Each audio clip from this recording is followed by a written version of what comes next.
This is the Pickleball and Partnership Podcast, the place to talk about building better connections with your partner, learning how to communicate with each other, and how to inject fun into your relationship, all through the game of pickleball. If that sounds like your cup of tea, pull up a chair, grab your paddle, and join me, your host, Charlotte Jukes, for Pickleball and Partnership.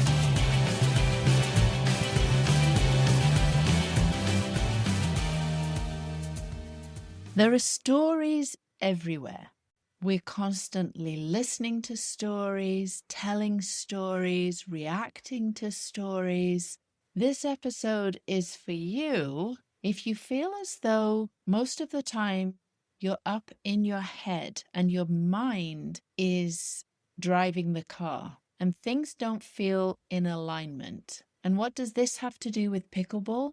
The only thing on my mind when I'm playing pickleball, and I don't even know whether it's on my mind, maybe it's just instinct takes over. And the only thing that I'm focused on is playing pickleball and the ball and hitting the ball and what it's doing on the other side of the net and who's going to hit it back to me.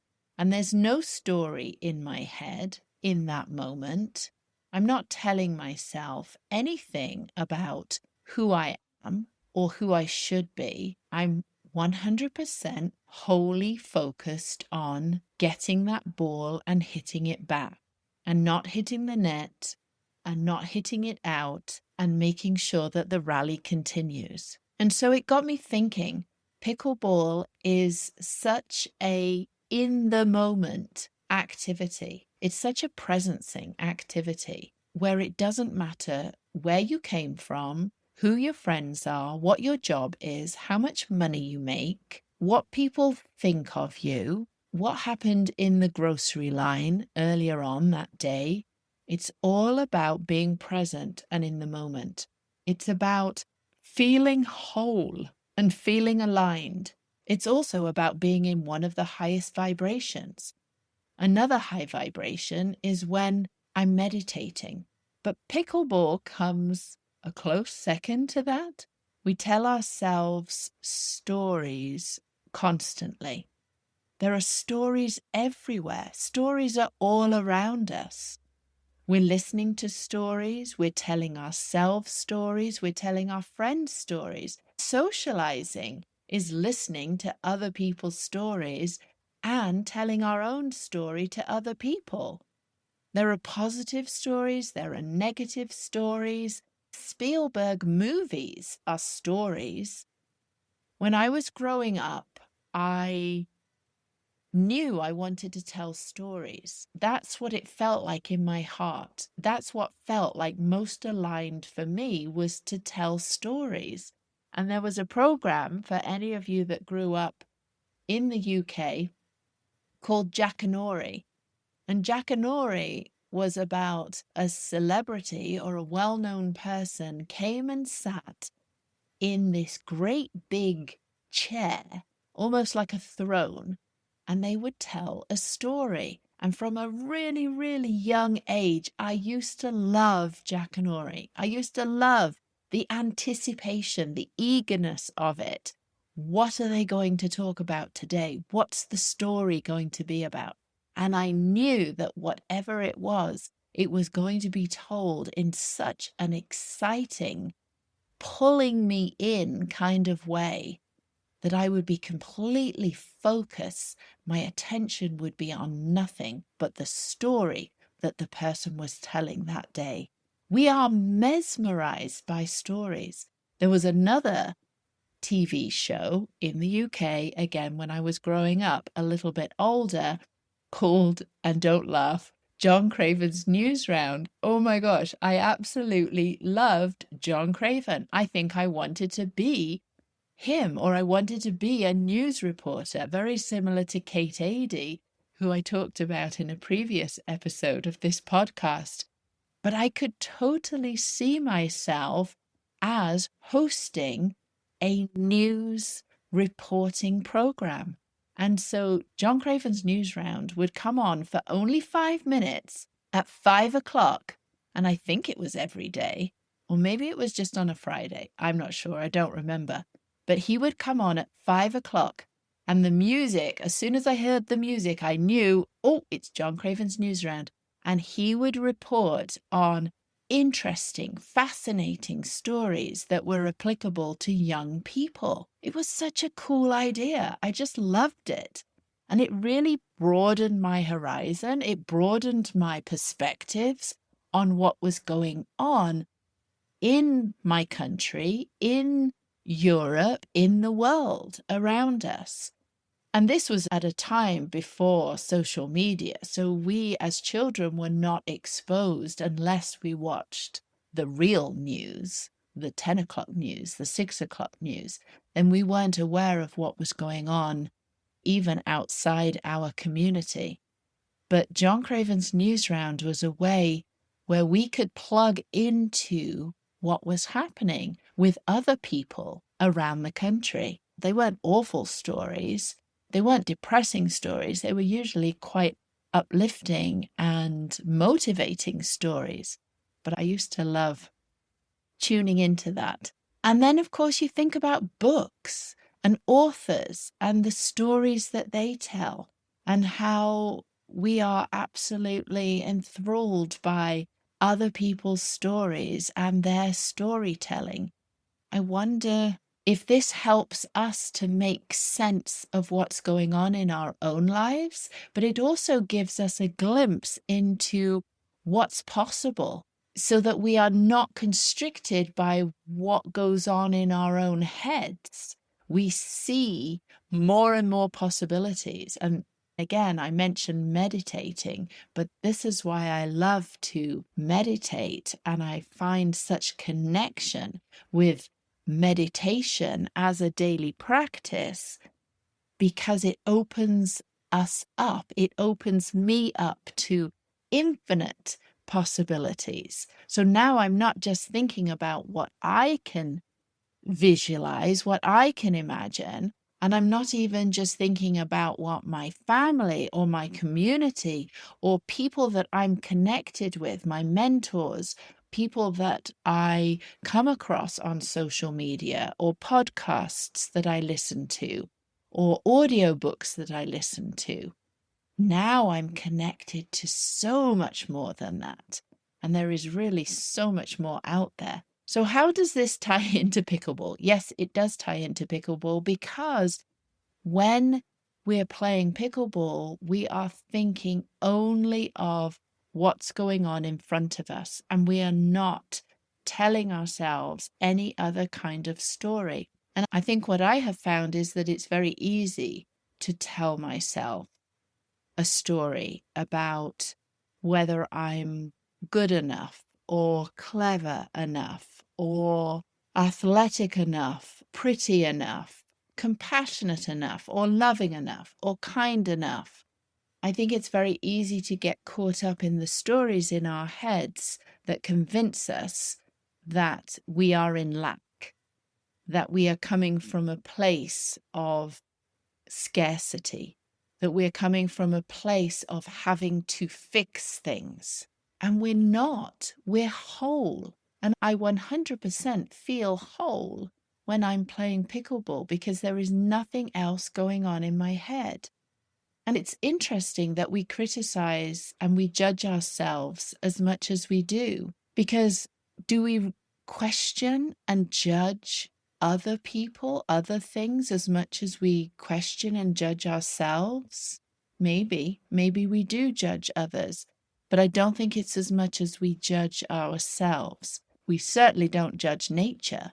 Do we ever look at a rainbow and critique it, saying that it should be a little bit different than it is, that it should be longer or brighter or positioned in a different way? No, we look at a rainbow and we see the wonder of nature's creativity, of God's creation, of the universe. We don't criticize the rainbow. We don't criticize flowers. We don't criticize trees. We don't criticize the clouds in the sky. Can you remember a time when you saw the wonder of the world? And maybe it was when you were looking at a rainbow. Maybe it was when you were standing on top of a mountain and wondering in amazement how such a thing could be created and how amazing it looked. Or maybe you were on a walk in the sunshine and you felt that warmth of the sun's energy on your skin, and you could hear the birds singing, or maybe it was quiet, maybe it was still, feeling as though you were connected to something so much bigger than yourself. Or maybe it was raining. This is something I loved to do when I was growing up, was pull on my wellies and take out my brolly and go and splash in the puddles. And there was nothing more enjoyable than going outside and jumping in puddles. A. Milne wrote about it in Winnie the Pooh. Christopher Robin went out in the rain and jumped in the puddles and splashed in the rain. And it's just so nourishing to be out there in nature, not attaching any kind of story to whether we should or shouldn't be doing something. Last week, I had this most amazing conversation with Sarah Weiss, who talked about sitting on her couch in the middle of the day and beating herself up about it because she felt as though she was being lazy and she should have been doing something else. We are constantly told we need to push, we need to achieve, we need to do. And we forget how to be, how to truly be with ourselves, and how to be in moments. I think back to a time, it was 2011. The girls were 13 and 11, and our son would have been 7 years old. And we decided to take them to Disney World. And this was a big deal. We didn't grow up with Disney. Neil and I, being in England, we were not exposed to American television. And so I was not familiar with Disney. Neil was not familiar with Disney. But here now we are living in Canada, North America, and we decided, oh, it would be fun. Lots of other families around us seem to be going to Disney and having so much fun. And isn't it the most fun place in the world? I love the story of Walt Disney, and I love that he had the vision for Disney. So anyway, 2011, spring break, we decide we'll take the children to Disney. But I know that it's a crazy, busy place. It's the school holidays. I know it's going to be even busier. It's a huge park. In fact, it's 4 parks, I think. And I was determined that if we were going to do Disney, we were going to do it properly and we were going to do it efficiently. I was going to plan this trip. I was going to schedule it so that we made the maximum use of our time. And I bought a book. I forget what it was called, but it was all about how to do Disney and how to do it efficiently. And there were plans in the back of this book that you could follow. There were schedules. So you could pick, okay, we're going to do Magic Kingdom and we're going to do Animal Kingdom, and then there was a water park. So you pick the ones that you want to do. So almost like a computer program, but not, because this was a book. And you decided what was most important for your family to see and do. And then you picked the plan, the schedule that most suited your family's needs, wants, dreams of visiting Disney. And so I pored over this book and absorbed all the information that I could leading up to our trip. And I picked the schedule that made the most sense for us. And it even factored in bathroom breaks and when to have a snack and when to eat lunch and where. Like, it was planned down to the smallest detail. And we followed it. And Neil laughed at me for doing this. But I tell you, we made the best use of our time. We really did. We hardly queued for a ride.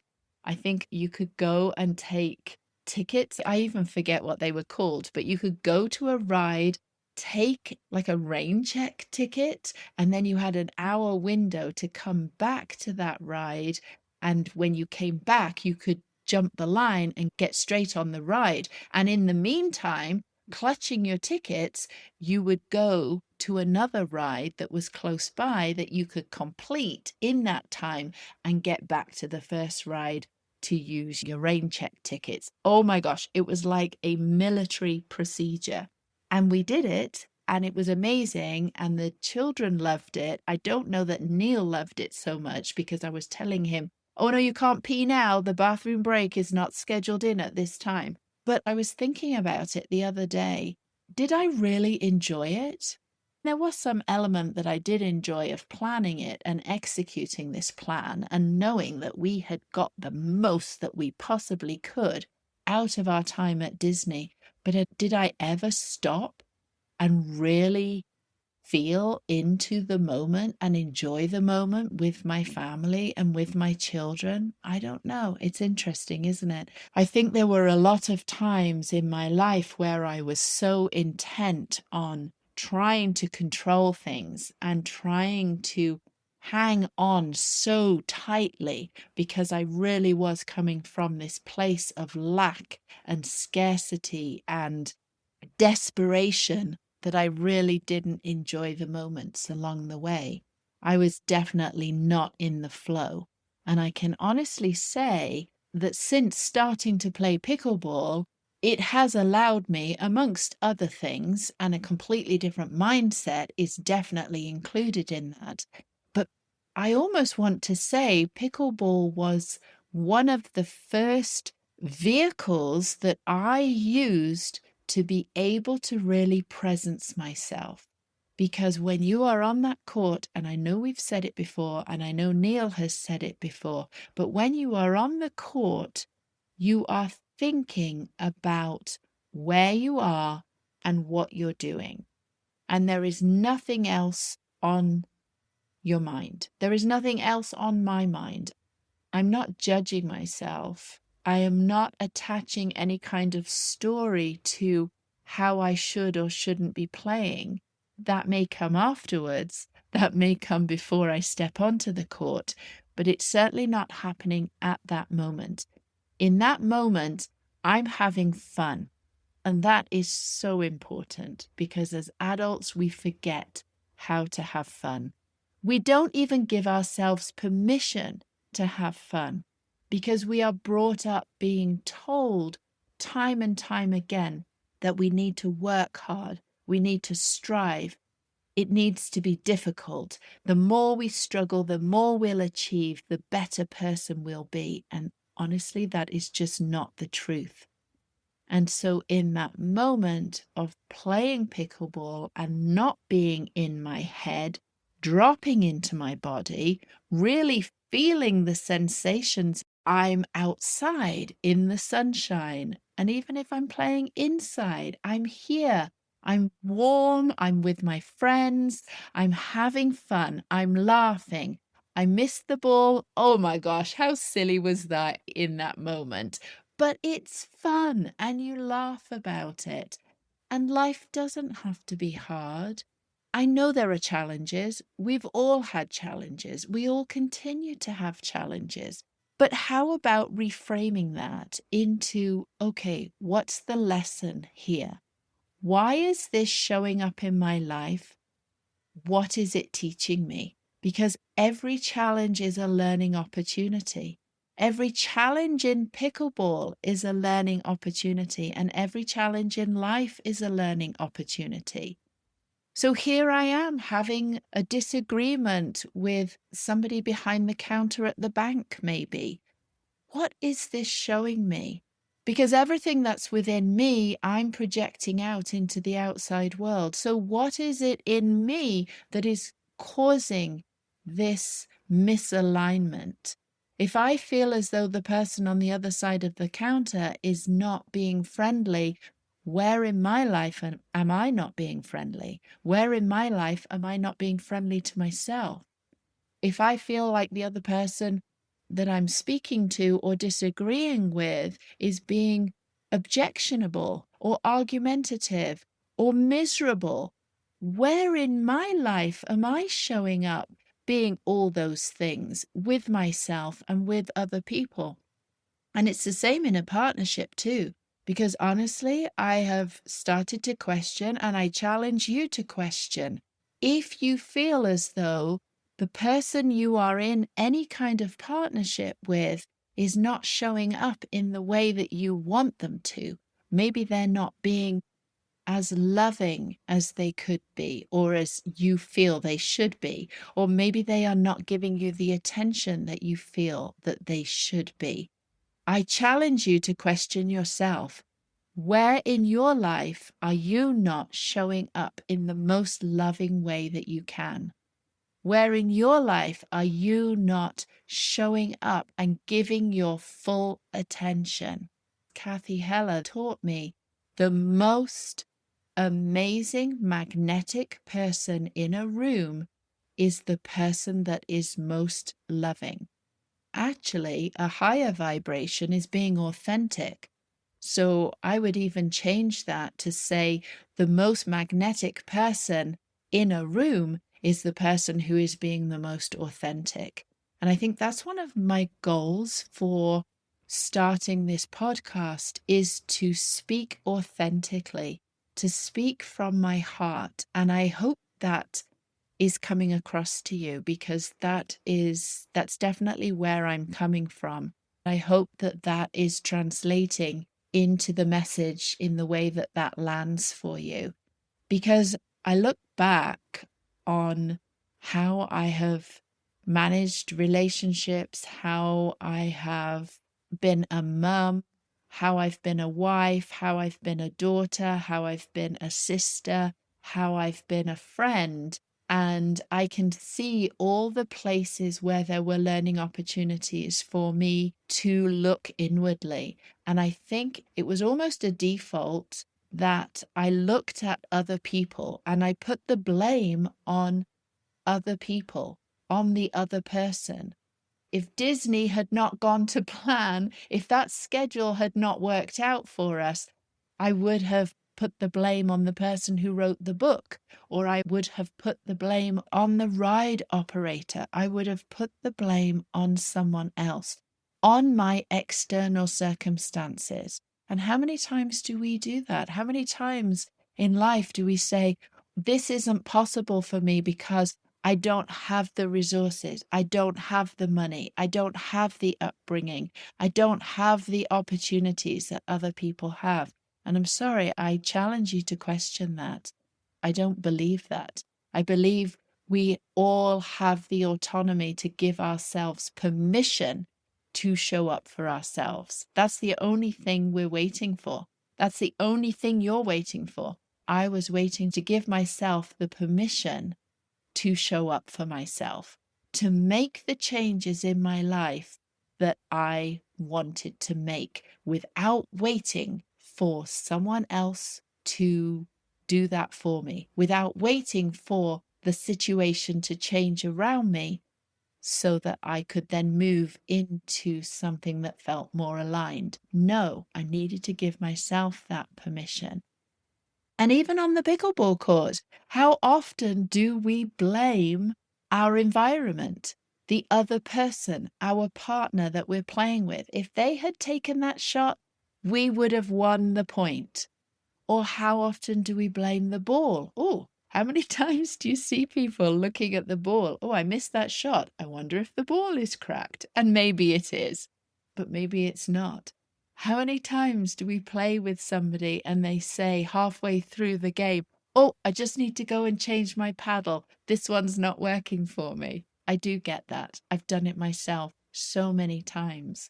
But I would really challenge you, if you want to make real changes in your life, one, you need to go and play pickleball.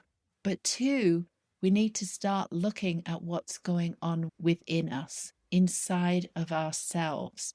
Because when we change what's going on inside of us, we change our environment. We make small changes or big changes. Maybe we make big changes in our community, but it's no good, I think, sitting back and looking at the world and criticizing and judging other people and saying, if only they would change, the world would be a better place, a more peaceful place. Change doesn't happen from the outside in. It begins with us. It begins when we stop waiting for the perfect moment, the right plan, or someone else's approval. And instead, we give ourselves that permission. And so today, I invite you to do just that, to give yourself permission to take the action that you've been putting off. You know, that one that's been quietly calling to you, that soft whisper that you've been hearing. It's not random, it's your inner knowing. And I challenge you to really lean in and listen to that whisper. What has it been saying to you lately? What is it asking for? And take a moment, pause, listen, and then move. Even if it's just a small step, I challenge you to take it. It feels so empowering because when you do, you're not just changing your life, but you're actually giving others around you permission to do the same. It takes one person to take that first step. So here's your invitation. Before the day ends, take one intentional, aligned action step in the direction of that whisper. Then I want you to share it. Say it out loud. Claim it. Post it somewhere. Tag me or message me because I want to celebrate that step with you. We don't celebrate ourselves enough, and I want to celebrate you taking that aligned step, that aligned action. I want to celebrate that with you. You've got this. We've got this. And together, we're choosing to move forward with courage and with clarity and having fun while we're doing it. Thanks for listening. For anyone who is interested, I am giving away free my top 10 tips for playing pickleball with your partner. These tips are applicable not only to the pickleball court, but also to life as well. Click on the link at the bottom of the show notes where it says get your free top 10 tips.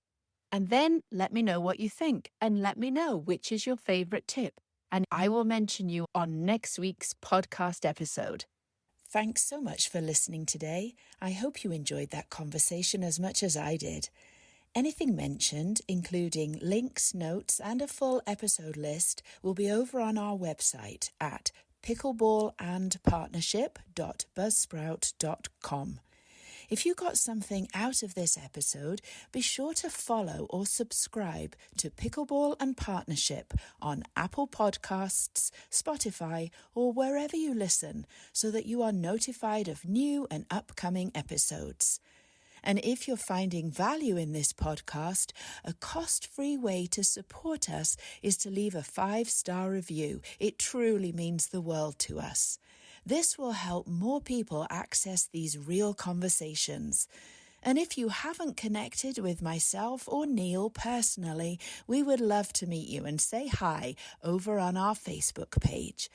Thanks again for listening. Please tune in next week for another exciting episode of Pickleball and Partnership. Remember, we're all learning, growing, and showing up in our own ways, and that's what matters most.